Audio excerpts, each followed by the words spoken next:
Why was my teenage son suddenly obsessed with learning Spanish? My 16-year-old Mason had never shown interest in languages. He failed Spanish twice and once told his counselor that foreign languages were completely useless in the age of Google Translate. But exactly 17 days ago, everything changed overnight. He started obsessively learning Spanish through apps, YouTube videos, and even handwritten flashcards taped all over his bedroom walls. "Since when do you care about Spanish?" I asked Sunday morning, finding him watching Spanish news at 6 a.m. with subtitles turned off. "College scholarships, Dad. Athletic programs love bilingual athletes now," he said, never looking away from the screen where a reporter discussed something about international banking regulations. Weird choice of practice material for a teenager. But then impossibly strange things started happening. I overheard Mason on a video call speaking absolutely flawless Spanish. Not teenage Spanish with basic vocabulary, but sophisticated business Spanish using financial terminology and legal phrases. The kind executives use in boardrooms, not something you learn from Duolingo in 2 weeks. I checked his laptop history expecting Spanish learning sites. Nothing. Just sports highlights, gaming videos, homework portals. But his trash folder, which he forgot to empty, contained dozens of deleted PDFs with Spanish titles about cryptocurrency,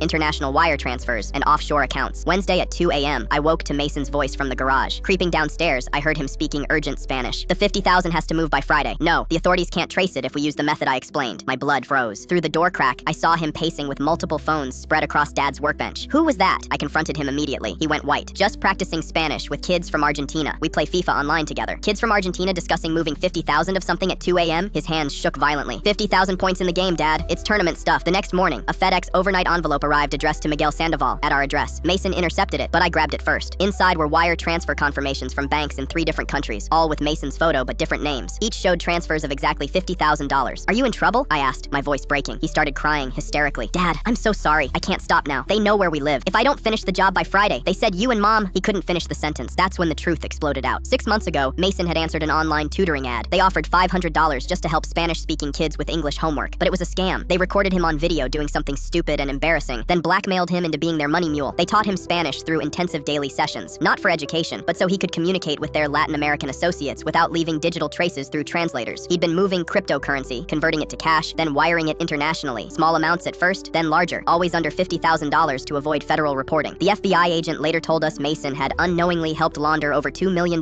for a cartel operation. We immediately went to the FBI. They'd been tracking this ring for months, but couldn't identify the teenage mules. Mason wore a wire for 3 weeks, helping them record everything. 8 arrests were made across 4 states. Mason testified in exchange for immunity. He still speaks perfect Spanish, but now uses it teaching legitimate ESL classes at the community center. His therapist says helping others learn legally helps him process the trauma. We installed cameras everywhere and changed our phone numbers 3 times. Sometimes at night, when I hear him practicing Spanish in his room, my heart still races. But the FBI says we're safe now. The nightmares are less frequent. Mason starts college next fall with a full scholarship, partly because his essay about overcoming this experience moved the admissions committee to tears. They don't know the half of it.